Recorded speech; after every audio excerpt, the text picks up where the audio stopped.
know. So in case you know, the case is low. Even if you get a chance to take a stand and dance. You gotta remember the game is so advanced. 4 clicks from the mallet, it sounds like hoods. Realize you in the courtroom dancing with wolves. If I'm not my best, I won't rest till I am. I grind it out in the tin, eat my rhymes out of can. Say no more if I'm a man, I can. I won't stop till the full course, mill in my hand. So listen, it's better than I'm better than before. Like a few G's, you gon' know the scope, bro. Do I need to say anymore, bet? Yo, do I need to say anymore, bet? Say no more, folks.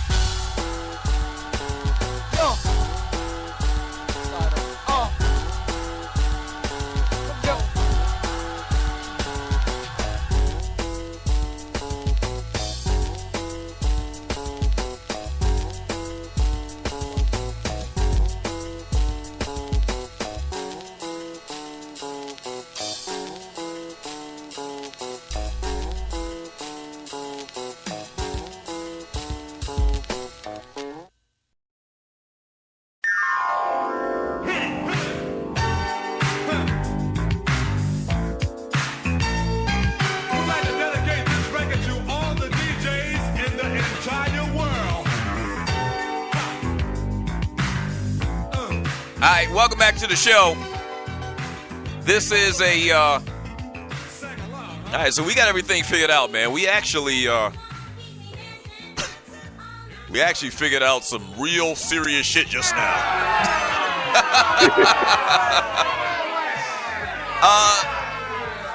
So we got my man Jeff Fox on the line, man, host of the Jeff Fox Show on the Two Live Stews Radio Network. Jeff, what up, baby? How you doing this morning, man? Oh man, I am like what they call down here, man, like just 38 hot. You're right. You know, I'm yesterday I was very optimistic that something was going to go down. I saw every reason for Camp to sign with the Ravens, considering the Harbaugh connection, the family connection.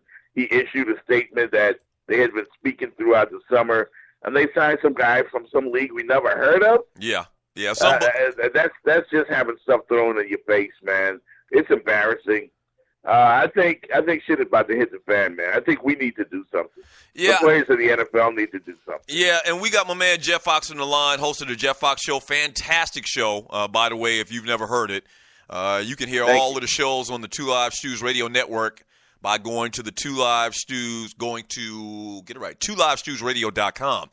Jeff, man, I don't know. Like today, I feel totally different about this story than I did yesterday before it was announced that they signed this guy because, you know, there was a little bit of, once again, the word I'm using is ambiguity out there as far as, you know, this guy, does he really want to play football? Is he concerned about football? Did he have a good year last couple of years? All of that stuff is out there, even though I thought always from the beginning it was bullshit. The fact that the Ravens signed this guy off the street, I mean, I think it basically settles the score. It settles the story as far as really what's going on in the NFL with Colin Kaepernick. Absolutely. I mean, Bob Costas said it, you know, and even Adam Schefter's come out and said it. This man's being blackballed. Like, the owners have colluded. They've decided that they don't want him on the roster no matter what. Yeah. And I look at his crime. What did he do that was so terrible? Right. He stood up for black men. Right. He stood up for, for Eric Garner, for Sandra Bland, for Trayvon Martin. I mean, stuff that get us furious every day. Would this happen to any other ethnic group? Yeah. Nah, it wouldn't, I doubt it. It wouldn't. And you had a interview with Jason Whitlock like a week ago now. And even he just stuck with the rhetoric about he's not that good of a quarterback. I would like to hear what he would have to say today. Now, I don't promote Jason Whitlock in any form or fashion, but he went on and on about he's not a good quarterback and this, that, and the other. Like, what would be his thoughts today? Like, I wonder what he's saying today after what's transpired in the last 24 hours. Yeah, I would like to know myself, because I went right back at him and telling him that I refuse to believe what my eyes and ears tell me is wrong. Yeah. I trust what I see with my eyes and what I hear with my ears, and I see a man that's being blackballed just because of what he did and the reason he did it. Yeah. And it's not fair. You know what I think needs to happen? I think we need to have a million-man type march, seriously, on league headquarters. I think the players around the NFL need to get together because this could have been any one of their family members. You know, Trick Daddy said it best down here, man. I don't care what you do. I don't care how much money you have, as in the LeBron James gate situation. Yeah. With what they put on his gate, you're still a nigga. Yeah. That's what it comes down to. Yeah. At the end of So the they day. need to recognize that, get together, and do something about it. Any other race would have done it. Yeah, and I don't know what the answer is, but I am definitely down for some type of protest, and we've actually been talking to a couple different people around here. Like, you just can't, in my opinion, and for us in particular, well, this is what we do. We talk about sports for a living. We're not going to stop watching football. I mean, I just think there's 5,000 other black dudes that play in the NFL and get salaries from playing football in the NFL. And once again, the NFL would argue they have nothing to do with this. This is the individual owners and the individual teams. But there has to be something that we can do to show, some solidarity and the fact that this is wrong, and we know it's wrong, you know it's wrong, and we calling your ass out on it. It's got to be something that we can do nationwide. I'm talking about fans, players, not just black fans, anybody that knows right from wrong should be willing to protest what the fuck is going on right now. Yep. We love the game. Let's we're not going to front. We love the game. I love to watch kids play football, Yeah. But there is something we can do. And I saw that a few hundred folks had gathered around league headquarters, maybe have a nationwide protest. I mean, what Whitlock was telling me is, you're going to do all of this for Kaepernick? Yeah. And I'm like, Jason, this isn't about Kaepernick. This is about us. Right. This is about my kids. Right. This is about your cousin Right. that just got murdered a couple of years ago by the cops. Right. That's what it's about. Yeah. And I've said that over the last couple of years with all these different things happening in this country. Like, I just don't understand how people can stay quiet. Well, I don't want to be political. I don't want to. Here's the thing about it, man. It may not affect you directly. What happened to Eric Garner? What happened to Freddie Gray? What happened to Philando Castile or Trayvon Martin? But it could affect somebody you know at some point, anytime. So if you see what happened to these guys and you stay quiet, and it happens to one of your family members, in particular, maybe your son, 5 years down the road, and you were quiet when all of this shit was going on, you're just as much at fault. Yep. Yeah. Look at what's going on in Minnesota. Look at what's going on. They shot a white woman. The world is upside down in Minnesota right now. Yeah. You see what I'm saying? Yeah. And you got black people and white people protesting, but it's a lot of stuff going on in Minnesota in regards, it's a white woman that was shot. Yeah. All of the people that Kaepernick protested against were people that looked like him, black people. Yeah. Yeah. And if you notice, like what I said earlier, any other race, man, would not tolerate this. They're throwing this right in our face. They're doing this in our face.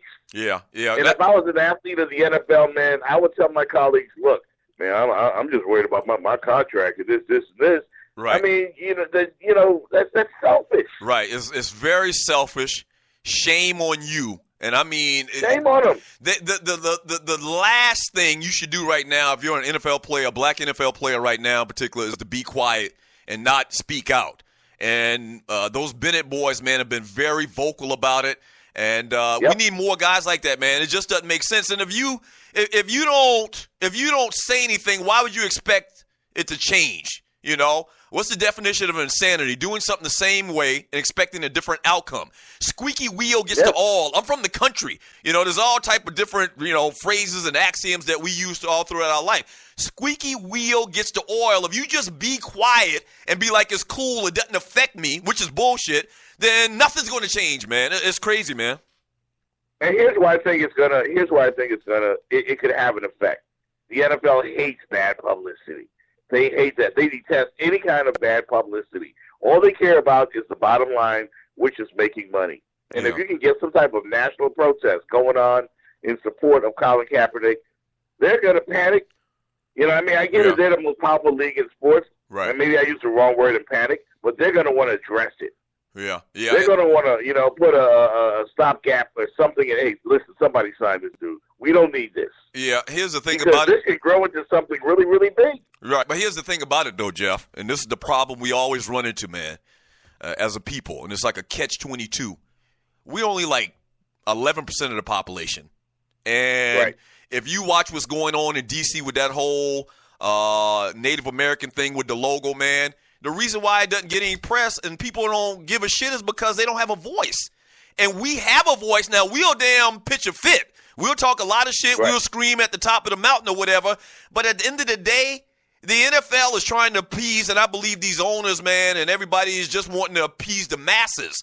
All right, the masses, for the most part, agree with these cats. So it's a tough situation. But I promise you, if somebody could, listening to the show right now, could send me an idea, something that we could do as a show and as a network, man, I think it would be good.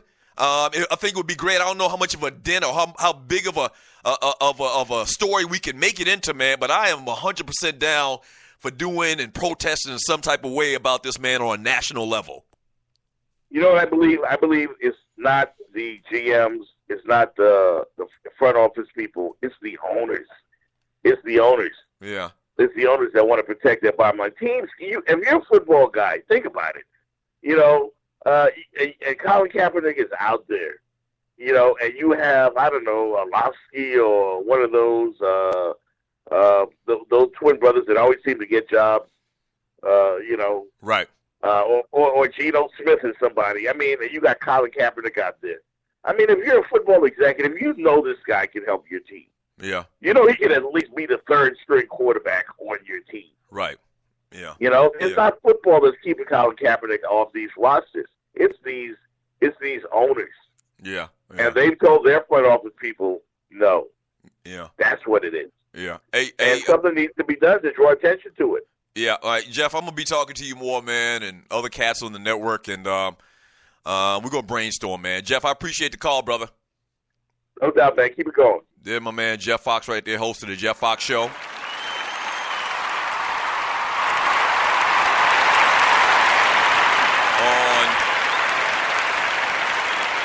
2 Live Stews Radio. Don't forget, 1 p.m. today, Eastern Time here on the network, man, the return of the Doug Stewart Show from Finance Johnny, Doug. You can't say anything to these guys looking out for their contract when you're not even willing to sacrifice watching games or giving the NFL money. Now I get it. You need to watch games and talk about them for a living. Yes, sir, I talk about sports for a living. It's not even in the conversation of me not watching football, period. For some of the reasons I just mentioned to Jeff. There's, I don't know, about 5,000 other black players in the NFL, okay? They're trying to earn livings as well. So I talk about sports for a living. For you that don't have that big of an interest in sports, that you don't talk about sports for a living, maybe that's possible. I am down to do anything and everything else, okay, that we can come up with to try to bring some attention to this. From J.B. Moore, if you just have to watch the NFL, boycott the advertisers, no beer, no Doritos, no pizza, etc. Now what you're talking about is something fundamentally and technically possible. But as I just mentioned to Jeff just now, I don't have no problem at all about boycotting every commercial sponsor that I see played throughout the games. That's easy. We could easily do that. The problem is, and you're listening to the Doug Stewart Show, we're only 10% of the population. And we need something else that's going to make a bigger, what's the word I'm looking for? A bigger story, I guess.